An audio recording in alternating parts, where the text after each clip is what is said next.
If we try to believe in anything greater than a miracle, it wouldn't be this difficult. If we try to be a negative bull, yeah, we could be taking control, yeah. If we try to believe in anything greater than a miracle, it wouldn't be this difficult. If we try to be a negative bull, yeah, we could be taking control. Bună dimineața, vă salutăm de aici din Creta, de la cazarea noastră, suntem la o cafeluță. Este ora 8:30, urmează să plecăm astăzi și o să vă prezentăm o plajă spectaculoasă, se numește Vai Beach. Este una dintre cele mai spectaculoase plaje de aici din Creta. O plajă cu o pădure de palmieri, cu nisip alb, foarte fin, și am înțeles că este una dintre cele mai vizitate plaje. Ne așteptăm să fie destul de aglomerată. O să mergem undeva la 23 de kilometri, dar nu este nicio problemă. Abia așteptăm să ajungem acolo și, bineînțeles, o să împărtășim și cu voi experiența noastră după plaja Vai Beach. Ok, terminăm și noi cafeluța și plecăm la drum. Hai! Gata, domne, am plecat la plajă. Coborâm scările astea care vă spuneam că sunt foarte abrupte. Nu strică puțin sport dimineața.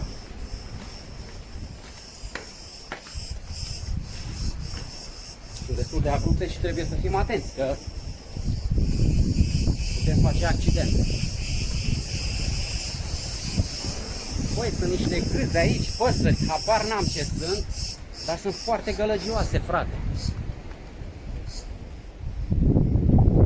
Da, e o zi însorită, sunt deja 27-28 de grade la ora asta. Ajungem la mașinuța noastră, închiriată aici, Creta. Uite, stă și ne așteaptă aici. Da, hai să vă spun ce mașină este. Este un Hyundai. Ia să vedem ce tip de Hyundai, că n-am... Da, i10.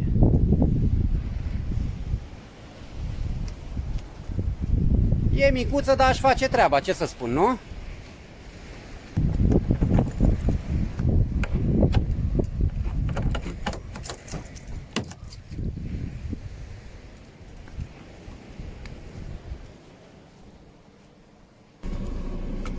Ce faceți, fetelor? Sunteți pregătite de drum? Pregătite, da? Sunteți nerăbdătoare să vedeți plaja asta de aici? Foarte. Anelis, tu ce faci, tate? Stau pe telefoane. Stai pe telefoane, da? Ai grijă să nu le spargi. Da. Hai, să-i dăm drumul. Referitor la drumul nostru către Creta, vreau să vă spun că în aeroportul Otopeni totul a decurs foarte repede și foarte bine. Mi-au verificat la îmbarcare testul COVID. Bineînțeles, declarația aceea pe propria răspundere, PLF-ul, care autoritățile de aici din Grecia îl cer obligatoriu cu 20, mai nou cu 24 de ore înainte, cu ceva timp în urmă era obligatoriu cu 48 de ore, iar codul acela de bare l-am primit chiar în ziua plecării.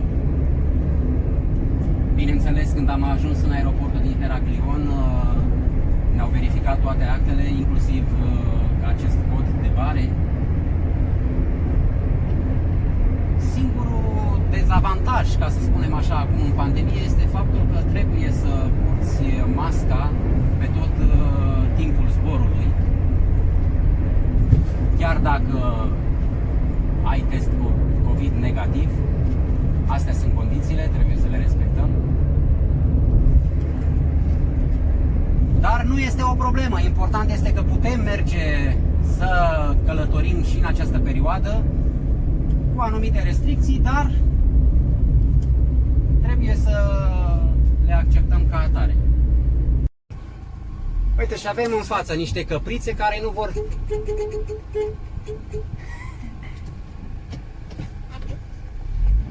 Le calci. Nu vor, frate, să se dea din drum. Îți dai seama? Astea sunt capre din alea puturoase. Uite, mai e o mașină. Stai că e doar. Ușor. Oh, vezi că e alta în partea asta. Gata, domne, hai că am scăpat Vezi cu asta să nu de fugă în față. căprițe. Pa, căprițelor! Dragi prieteni, mai avem 700-800 de metri până la Vai Beach. Uitați ce palmieri frumoși aici. Interesantă priveliște. În 200 de metri, virează la dreapta. Abia așteptăm să ajungem Vai Beach. Aici trebuie să virăm la dreapta. Virează la dreapta.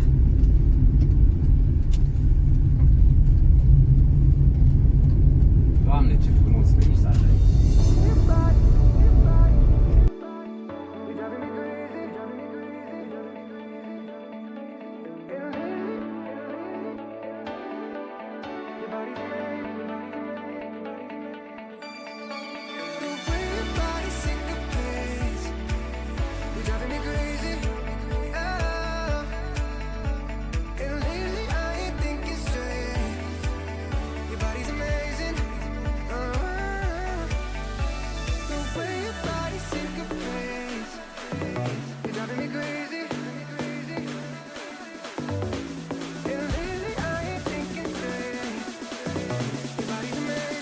Am ajuns în parcarea din Vai Beach. Ne-a costat parcarea pentru o zi 3 euro. Uitați ce priveliște frumoasă. Ai fost, Aneli, să întreb cât costă șezlongul pe o zi? Da, și este 5 euro până în ora 4 și 3 euro după ora 4.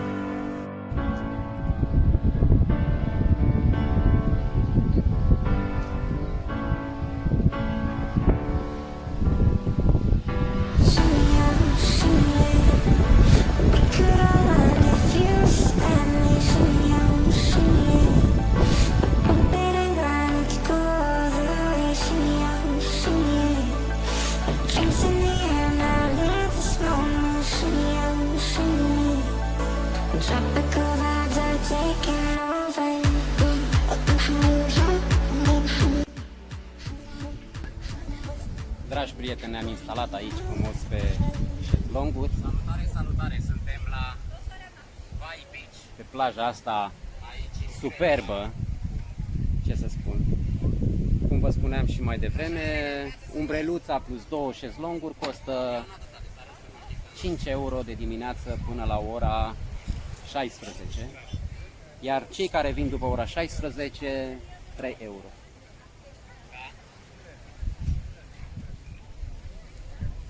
Ce să spunem, am făcut o sesiune de baie, apa foarte limpede, foarte curată, un pic rece când intri, dar te obișnuiești foarte repede.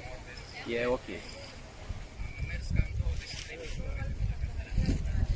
Ia să spuneți cum vi se pare plaja. Dacă merită, eu recomand din tot sufletul.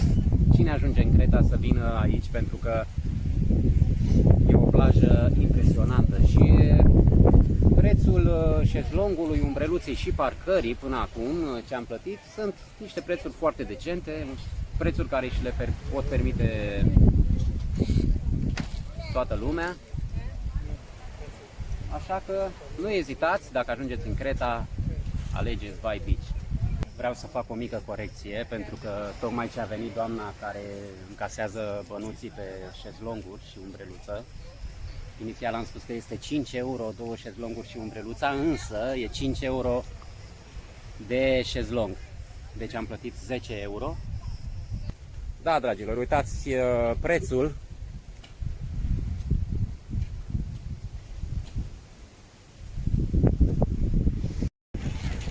Exact cum vă spuneam mai devreme, că plaja s-a aglomerat destul de tare, locurile sunt ocupate aici la șezlonguri, dar trebuie să menționez că șezlongurile sunt puse la o distanță destul de rezonabilă între unul și celălalt, undeva la 2,5 metri, 3 chiar, conform normelor de păstrarea distanței pentru a evita infectarea cu coronavirus. Așa că suntem în siguranță. Da, avem și un restaurant aici. Mă duc acum să vedem dacă a deschis. O să vedem și ce prețuri sunt la băuturi răcoritoare, că altceva nu o să bem pentru că suntem cu mașina.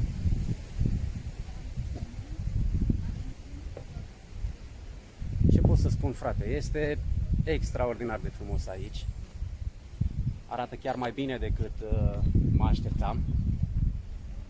Avem și umbră, avem și soare, avem și nisip. Bine, nisipul nu este extraordinar. Inițial am crezut că este nisip alb, dar nu. Este un nisip auriu, destul de mare. Dar nu e deranjant, poți merge fără probleme. Nu te înțeapă la piciorușe. Aceasta este taverna de aici. O să verificăm mai târziu și prețurile. Cum spuneam, parcarea este aici, iar ca să vă faceți o idee, de la parcare până la plajă nu sunt decât 50 de metri. E ok.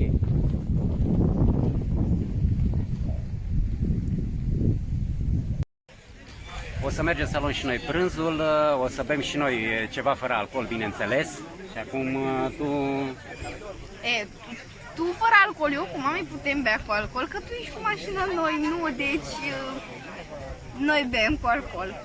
Bine, dragă, dacă tu ce vrei să bei tu cu alcool? Orice! Știu că te auzeam că tu vrei să bei tequila. Nu vreau să beau tequila, îmi place tequila, altceva, nu știu, ceva cu alcool, dar bun. Ok. Da, am observat în partea din dreapta a plajei mai este un restaurant. Deasupra restaurantului este și un viewpoint. Haideți să vi-l arăt. Undeva acolo. Da?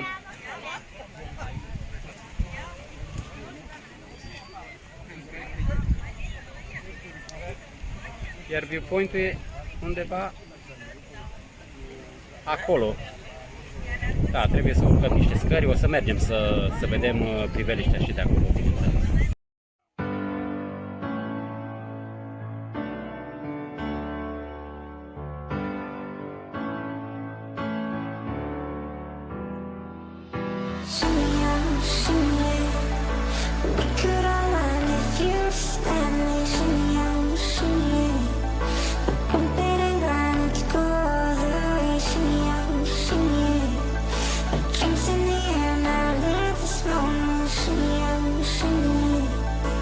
Tropical vibes are taking over. I think she knows it, but let me show you, show you, show you. She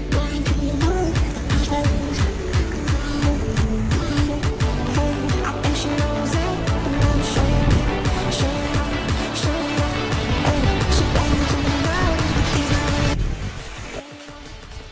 nights. Cam atât pentru astăzi, dragii mei, de aici, de la By Beach.